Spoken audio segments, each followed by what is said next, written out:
शायद ये कांग्रेस ढूंढो यात्रा पे शायद ना निकल जाए, इसकी ओके, ठीक तैयारी है, उनको करनी ठीक है। चाहिए। राकेश जी के पास जाना चाहूंगा। राकेश जी, प्रधानमंत्री मोदी का यहाँ पर चुनाव के इस आखिरी पड़ाव पर कन्याकुमारी का दौरा करना, वहां पर ध्यान लगाएंगे। हालांकि ये तो एक निजी आस्था का मामला है, किसी की निजी आस्था हो सकती है, किसी के प्रति आस्था हो सकती है, उस पर हम बात नहीं करेंगे। लेकिन चुनाव के ठीक आसपास में या चुनाव के आखिरी पड़ाव पर इस तरह के दौरे करना पहले भी किया। कहीं ना कहीं प्रधानमंत्री मोदी जिक्र भी करते हैं कि उन पर कई दिव्य शक्तियों का प्रभाव है, उन पर दिव्य शक्तियों का आशीर्वाद रहा है, और इस तरह की चीजें प्रधानमंत्री मोदी कहते हैं।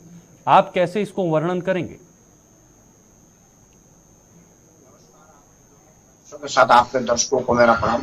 जी। असल में क्या था कि 1952 से हम लोगों को यह पता ही नहीं था कि कोई आदमी टीका लगा करके, देश का प्रधानमंत्री स्तर का आदमी टीका लगा के सार्वजनिक अपीयरेंस करेगा। आपको 2-3 चीजें बदलाव दिख रही होगी 2014 के बाद।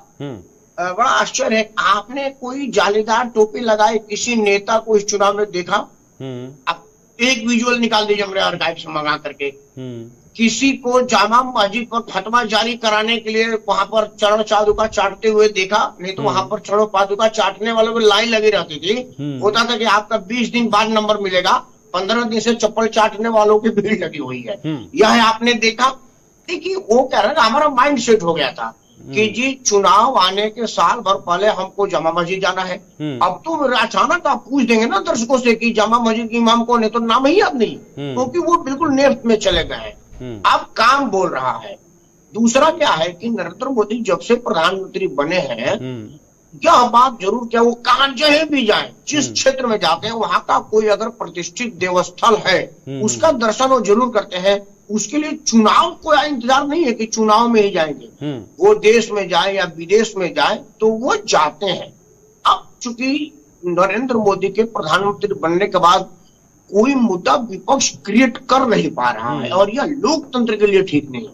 या तो नरेंद्र मोदी ने कोई ऐसा काम ही नहीं किया जिसको ये लोग एक्सपोज कर सके, या हमारा विपक्ष इतना नकारा है कि वो कोई मुद्दा ही नहीं ढूंढ पा रही है। तो अब वो मंदिर जाने की बात पा रही है।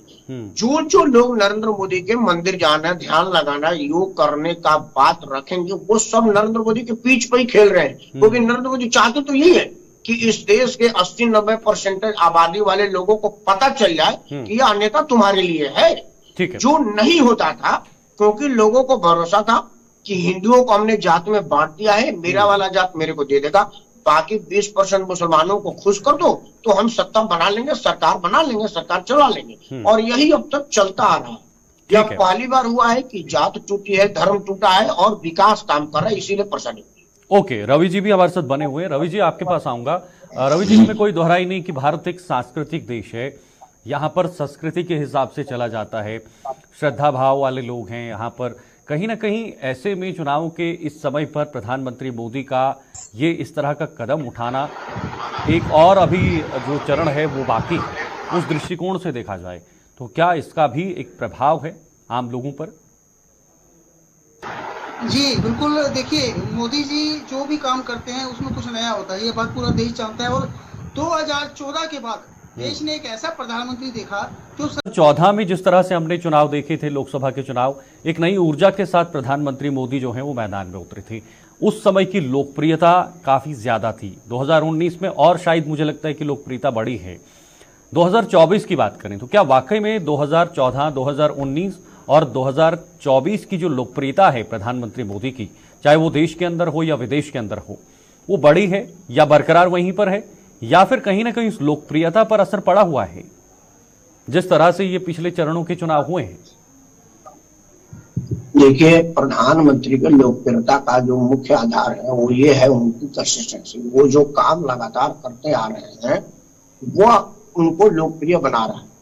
2014 का आधार यह था कि मनमोहन सिंह जी बिल्कुल अलोकप्रिय हो गए थे, बहुत सारे घोटाले एक्सपोज हो रहे थे। और दूसरा, उस प्रधानमंत्री पर लोगों को यह था कि यार ये कठपुतली है, इनका कोई सुनता नहीं। कोई मंत्री को कुछ बात कहना होता था तो वो सोनिया जी के यहाँ जाता था। प्रणब मुखर्जी शशि थरूर को बुला के कहते थे कि आपको रिजाइन करना है, वो शशि थरूर ने कुछ आप जानते होंगे। तो लोगों को लगा यार प्रधानमंत्री रबड़ स्टैंप है। दूसरा घोटाला वो रोक नहीं पा रहे थे क्योंकि वो खुद भी कंट्रोल करने की स्थिति में नहीं थे। तो प्रधानमंत्री का 2014 का लोकप्रियता हुआ था भाजपा ने बताया कि भाई हमारे पास एक गुजरात मॉडल का विकास पुरुष है जिसको हम देश का प्रधानमंत्री बनाना चाहते हैं, आप उनको वोट दीजिए। तो वो गुजरात मॉडल का विकास पुरुष को 2014 में वोट पड़ा। जो 2019 में वोट पड़ा वो पड़ा कि भाई 2014 से 2019 के बीच जो प्रधानमंत्री ने काम किया देश में, ऐसे ऐसे काम जिसको किसी ने सोचा भी नहीं था। जैसे आज की तारीख में चीन बॉर्डर तक हमारी सड़कें, आज समुद्र का सीना चीर करके हमने सड़क बना दिया है। आज ग्रामीण सड़क की भी स्थिति बहुत बढ़िया है।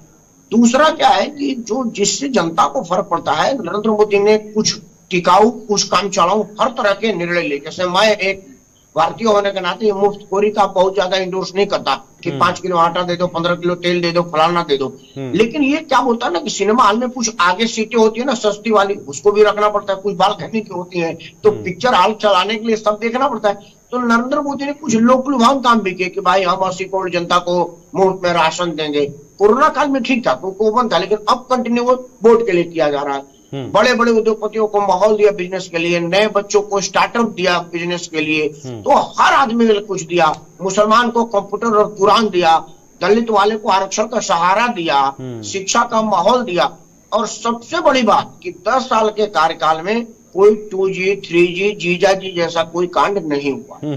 इस प्रधानमंत्री के साथ एक चीज प्लस है कि किसी की हिम्मत नहीं है कि वो प्रधानमंत्री को डिटेक्ट कर दे। लेकिन राकेश जी सही करा वो समीक्षा होगा। राकेश जी, चुनाव के कर दे ऐसे हो सकते हैं। चुनाव के अंदर जिस तरह से हमने देखा इलेक्टोरल बॉन्ड को एक बड़ा मुद्दा बनाने की कोशिश की गई, खासतौर पर विपक्ष द्वारा संविधान का एक बड़ा मुद्दा उठाकर जो है वो विपक्ष चल रही है। राहुल गांधी हर जगह संविधान की किताब लेकर दिखाते हैं कि देखिए संविधान खतरे में है। आरक्षण एक बड़ा मुद्दा बना हुआ है, आरक्षण पर भी लगातार विपक्ष जो है वो बीजेपी को घेरने में लगी हुई है। क्या ये मुद्दे कहीं पर भी अपना इंपैक्ट जाहिर कर सकते हैं? देखिए, इलेक्टोरल बॉन्ड को मैं सबसे बढ़िया बात मानता हूँ, क्योंकि इसके पहले चंदा बोरे में लिया जाता था। वो कुछ पार्टी में लगता था, कुछ पार्टी अध्यक्ष यहाँ लगता था। ये जो नेताओं के घर बोरे पकड़े जा रहे हैं ना ईडी सीबीआई में, उसमें इलेक्टोरल बॉन्ड चुनावी चंदा भी तो था, कुछ घूस था, कुछ चंदा था। अब चाहे चोर दे रहा है या शैतान दे रहा है, एक नंबर में बैंक के माध्यम से पैसा आ रहा है और ये पता चला कि पैसा दे कौन रहा है। पहली बात। दूसरी बात, संविधान बदलने की बात। संविधान बदलने के बाद वही कह रहे हैं जिन्होंने आज तक संविधान की ऐसी तहस नस कर दी, संविधान की मूल आत्मा का हत्या जिसने कर दिया है, वही संविधान बदलने की बात कर रहे हैं। नरेंद्र मोदी ने एक बार भी संविधान का उल्लंघन नहीं किया। और तीसरी बात जो आपका, अच्छा चलिए ठीक है, थोड़ा समय कम है, माफी चाहूंगा राकेश जी आपसे, क्योंकि रवि जी भी हमारे साथ बने हुए हैं। रवि जी, अब आखिरी चरण है चुनाव का, 7वां चरण है, 1 जून को